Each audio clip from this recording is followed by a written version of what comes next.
যেখান থেকে আমার কথাগুলি শুনেন, মাইকের আওয়াজ যত দূরে যায়, ঘরের ভিতরে মা বোনেরা আসছেন, শ্বশুর বাড়িতে আপনি আসেন, ও বোনেরা আপনাদের প্রতি আমার নসিহত, শ্বশুর বাড়িতে আপনি আসলেন, স্বামীকে নিয়ে অনেক মেয়েরা জুদা হয়ে যায়। আপনাদের চট্টগ্রামে কি বলে, আমাদের ফরিদপুরের ভাষায় বলে জুদা, আলাদা হয়ে যায়।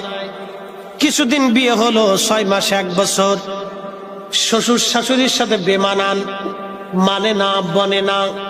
ওই মেয়েকে বলবো, বোন তোমার বাবা মার সাথে তোমার বনি বানা হলো, শ্বশুর শাশুড়ির সাথে তোমার বনি বানা হলো না, কারণ কি? বোন আমার, তোমাকে কৃতজ্ঞ হতে হবে। এই ভদ্র মহিলার জন্য তুমি একটা স্বামী পাইছো। এই পুরুষ লোকটা 40টা বছর ধরে পরিশ্রম করে করে তোমাদের একটা সুন্দর ঘর উপহার দিয়েছে, তোমার একটা সুন্দর জীবন উপহার দিয়েছে। বৃদ্ধ মানুষটা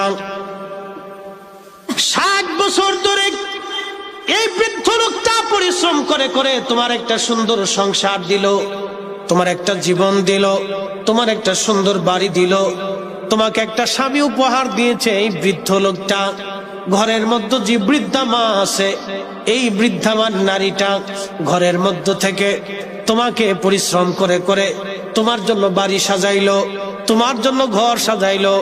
বৃদ্ধার চিন্তা, আমার ছেলে হয়েছে, নাতি হবে, নাতি নিয়ে সুখের সংসার চলবে। তুমি আসবে মানান হয়ে ঝগড়া ফাসাদ করে ওই মা থেকে তুমি জুদা হয়ে গেলা, মার মনে ব্যথা দিয়ে তুমি আলাদা হয়ে গেলা, স্বামী নিয়ে তুমি আলাদা হলা। বোন আমার, যদি স্বামী তোমার আলাদা হতে চায়, তুমি স্বামীর সাথে ঝগড়া করতে পারো, না না আমার শ্বশুর শাশুড়ি থেকে আমি জুদা হব না, অথবা জুদা যদি হতেই হয় আমার শ্বশুর শাশুড়ি আমার ঘরেই থাকবে, আমার ঘরেই খাবে, আমি তাদের সেবা শুশ্রূষা করব। এমন মেয়েটা পাওয়াটা বড় দুষ্কর। বোন আমার, আমি আপনাকে বলতেছি, আপনার কৃতজ্ঞ হওয়ার দরকার, কৃতজ্ঞতা প্রকাশ করা দরকার। আপনার বোঝা উচিত, এই বৃদ্ধ লোকটা 60টা বছর পরিশ্রম করে আমার জন্য এই ঘর সাজাইছে, এই বাড়ি সাজাইছে, এই সংসার সাজিয়েছে। এই বৃদ্ধা নারী আমার জন্য সংসার সাজিয়েছে, সুন্দর ঘর আর বাড়ি। আমার স্বামী আমার আগামী প্রজন্ম সন্তানদের জন্য তারা বাড়ি ঘর নির্মাণ করেছে। বাবা ইচ্ছা করলে জমি বিক্রি করে ভালো খেতে পারত। জিজ্ঞেস করেন বৃদ্ধ বাবাকে, বৃদ্ধ বাবা তুমি জমি বিক্রি করো না, নিজে ভালো মন্দ খাও না, কারণটা কি? বৃদ্ধ বাবা বলবে, আমার খোকা আব্দুল করিম আছে, ওর একটা ভবিষ্যৎ আছে, আমি যদি বেঁচে কেনে খেয়ে চলে যাই, আমার আব্দুল করিমের জীবন কষ্টের মধ্যে পড়ে যাবে। ও কোথায় দাঁড়াবে, কোথায় খাবে, কোথায় ওর বাড়িঘর হবে? একটা বাবা সন্তানের চিন্তায় জমি জমা বেচে না, সন্তানের চিন্তায় সে মন্দ খাইয়া যায়, ভালো মন্দ সে খায় না। ইচ্ছা করলে ভালো মন্দ কিনে খেতে পারত, কিন্তু আব্দুল করিমের চিন্তায় 60 বছর এইভাবে পার করে দিল। আব্দুল করিম রে, আজকে তুই বড় হইলি, বিবি আনলি, সংসার হলো, রুজি হইলো, কিন্তু তোর ঘরে বাবার জায়গা হলো না, তোর ঘরে মায়ের জায়গা হলো না। আরে পৃথিবীতে কুত্তাও তোর চাইতে বালা, তুই কুকুরের চাইতেও নিকৃষ্ট। কুকুরের সাথে তোকে তুলনা দিলে কুকুরও মন বেজার করে ফেলবে। কথা কোন ঠিক কিনা?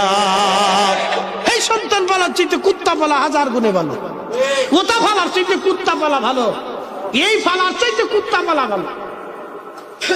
আমার কথা শুনতে খারাপ শোনা যাবে, কিন্তু বাস্তবতা নিরিখে বলতেছি, বাংলাদেশের 100% পরিবারের ভিতরে 50%ই সমস্যা। ভাই ভাইয়ের সাথে কি দারুণ মিল, একসাথে ঘুমায়, একসাথে চলে, বিয়ে করার পরে যুদ্ধ লেগে যায়। কারণটা কি? তার মানে আমাদের নারী সমাজ কি এই পরিবার থেকে কোনো শিক্ষা দীক্ষা পায় না? নাকি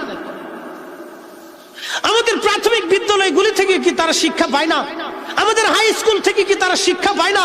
আমাদের কলেজ ইউনিভার্সিটি কি তারা শিক্ষা পায় না? কয়েকদিন আগে বাংলাদেশের ঢাকা ইউনিভার্সিটির এক শিক্ষক তিনি বলেছেন, ঢাকা ইউনিভার্সিটি না জগন্নাথের এক প্রফেসর তিনি বলেছেন, মেয়েরা বোরকা পরে কলেজে আসার দরকার নাই, কলেজে ইউনিভার্সিটিতে পড়তে হলে বোরকা ছাড়া পড়তে হবে, ওর জন্মের ভিতর ভেজাল আছে, ও পরিপূর্ণ হারামজাদা। কথা বলেন না কেন? ও পরিপূর্ণ হারামজাদা। নিজের জীবন একটা মানুষ বানাইতে পারে নাই, আর বিশ্ববিদ্যালয়ে বসে বসে অমানুষ বানাইতেছে। ইউনিভার্সিটি থেকে পড়ে এসে ছেলে কে শিখলো? ইউনিভার্সিটি থেকে পড়ে এসে ছেলে কি শিখেছে? যদি মায়ের সেবাই করতে না পারলো তো ছেলে শিখলো কি? কি কথা কর না কেন? যদি ইউনিভার্সিটি থেকে একটা পাস করে একটা ছেলে বাবা মার পাটে ভাত না দিতে পারে তো শিখছে কি? ও কি শিখলো? ওর শিক্ষাটা কি? যদি ইউনিভার্সিটি থেকে পড়ে আসার পরে ছেলে ঘুষ খাইয়া গরিব মানুষের রক্ত চুষে খায় তো শিখলোটা কি?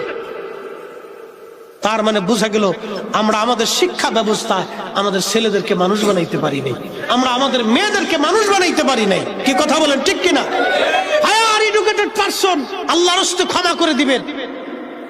হায়ার এডুকেটেড পারসন একটা মেয়ে কলেজ ইউনিভার্সিটি থেকে ভালো পরিবেশে শিক্ষা দীক্ষা করে আসার পরে শ্বশুর শাশুড়ির সাথে ঝগড়া বাঁধাই দিচ্ছে।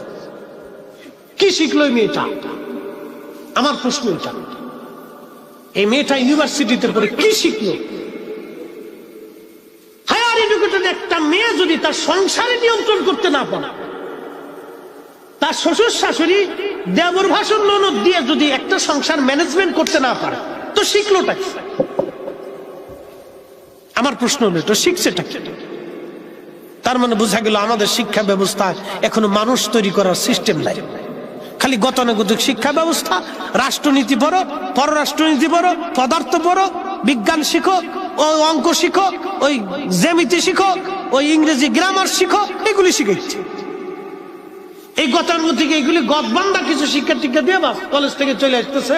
ছেলে এসে কলেজের সামনে ওই মেয়ে, সুন্দরী একটা মেয়ে দেখলে ফুল একটা নিয়ে খাড়াই দিচ্ছে। হ্যাঁ, শিখে ফেলছে। হ্যাঁ, কথা কর না কেন? শিখছে, কলেজে বসে শিখছে, বিরাট কিছু শিখে ফেলছে একবার।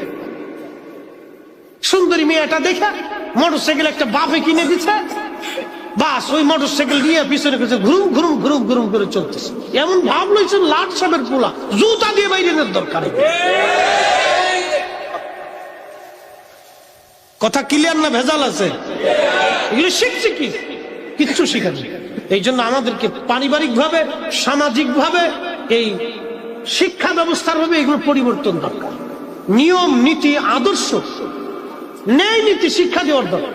কোনটা ন্যায় কোনটা অন্যায় ও ছোট কাল থেকে শিখে আসবে। ছোট কাল থেকে শিখবে যে না এটা অন্যায় এটা ন্যায়, এটা করতে পারবো এটা করতে পারবো না। যেগুলি জাপান শিখায়, চাইনারা শিখায়, ওই আপনার আমেরিকা শিখায়, ও আপনার ইউরোপিয়ানরা শিখায়। ওদের ছোট্ট কাল থেকে স্কুলে যাইয়া, আমাদের দেশে ছোট্ট বাচ্চা কেবল ওয়ানে পড়ে, ওর বই হলো 10টা। কি কথা কর না কেন? ওই বই নিতে পারে না, ওর মা কাঁধে করে বই নিয়ে যায়, মা কাঁধে করে বই নিয়ে যায়। আমার মেয়েরা এই স্কুলে পড়ে, ওর মা কাঁধে করে বই নিয়ে যায়। আমাকে বই কয়টা? 10টা। আমাকে মাশাআল্লাহ সেরে ফেলছে, আমার মায়ের জান শেষ। আমি বললাম যে সারা জীবন আমরা কি পড়ছি? কি অঙ্ক, ইংরেজি, বাংলা আর আরবিটা পড়ছি। মাদ্রাসায় মক্তবে আরবি শিখছি, আর ওরা 10টা বই ধরাই দিচ্ছে ছোটকালে। 10টা বইয়ের ওজন ওর ব্রেনের ভিতর ঢুকবে না, এখনই ব্রেন স্টপ করে। এগুলি কি চলতেছে আমি জানি না কিছু। কি শিক্ষা ব্যবস্থা নতুন হলে আমি বুঝলাম না কিছু। উন্নত বিশ্বগুলি যা দেখেন, ওই ছোট ছোট বাচ্চাদেরকে এত বই দেয় না। ওরা কি করে? ওদের নিয়ম হলো ওই বাচ্চাদেরকে রাস্তায় চলা শিখায়, ঘরে শিখায়, পরিষ্কার পরিচ্ছন্নতা শিখায়, হাত পা ধোয়া শিখায়, গোসল করা শিখায়, মানুষের সাথে সুন্দর আচরণ শিক্ষা দেয়, এগুলি শিখায়। চুরি চুট্টামি করা যাবে না, মানুষ ঠকানো যাবে না, ন্যায় নীতি শিক্ষা দেয়, দুর্নীতি করা যাবে না, প্রতিবাদ শিখায়, অন্যায় কাজ খারাপ, এটা খারাপ কাজ, এটা ভালো কাজ, এটা এগুলি শিখায়। আর আমরা মুসলমানের বাচ্চা হয়ে আমার দেশের ছোট বাচ্চা আর একজনের আম চুরি করে খায়। মা শিখে দিয়ে না তোর ওই চাচার আম গাছ থেকে আম চুরি করে নিয়ে গে। কি মার মা চিন্তা করে উড়ে সর্বনাশ, গান জুটি কোথাকার। মনে কষ্ট নিয়ে না, এগুলি সামাজিক ব্যাধি, সামাজিক ব্যাধি এগুলি। আমাদের দেশের ছেলেরা কি করতেছে এখন নতুন জানেন? নাম দিছে কি গ্যাংস্টার না কি কয়, কিশোর গ্যাং। এই সব কটার ধরে ধরে আইন নিয়ে কাপড় উঁচা করিয়ে সিটকিনি কষা দিয়ে ওর পাশাপাশি কায়দা মতো পিটাইতে হবে। কথা কন না কে? ওর গ্যাংস্টার সোজা করে দিতে হবে, বাপটাকে বলতে হবে মাইরিয়া। আমি ফরিদপুরের ছেলে, ওর শটাঙে নগদে বিশ্বাস করি। ওর কাপড় উঁচা করে সব কটা ধরে আইনে সিটকানি কষা ছিলেন, চিকন চিকন বেত, এগুলো তোর জাগা মতো পিটাইতে হবে। একদিন কায়দা মতো পিটাই দিল, বাপ ডাকতে তো তোর জ্ঞানিসটা ছুটে ফেলাইতে হবে। কথা কর না কেন? এগুলো আমার বাচ্চার জন্য অনিরাপদ, আমার মেয়ে, আমার বোন, আমার ভাতিজা, আমার ভাগ্নের জন্য অনিরাপদ। রাস্তা দিয়ে ওদের কারণে ওরা চলতে পারে না, রাস্তা দিয়ে ওদের কারণে ওরা চিন্তিত থাকে। আমার ছেলের নিরাপত্তা নাই, আমার মেয়ের নিরাপত্তা নাই। ওই গ্যাংস্টার ফ্যাংস্টার, ওই গানজুটি ফানজুটি, এই বদমাশ চোর ডাকাতের জন্য এদেশ আমাদের পূর্বপুরুষরা স্বাধীন করে নাই। আমরা দেশ বসবাস করি ওদের কাছে মাথা নত করার জন্য না। কথা বলেন ঠিক না বেঠিক? এগুলো পিটিয়ে সোজা করে দিতে হবে, সামাজিক ভাবে প্রতিরোধ করে তুলতে হবে।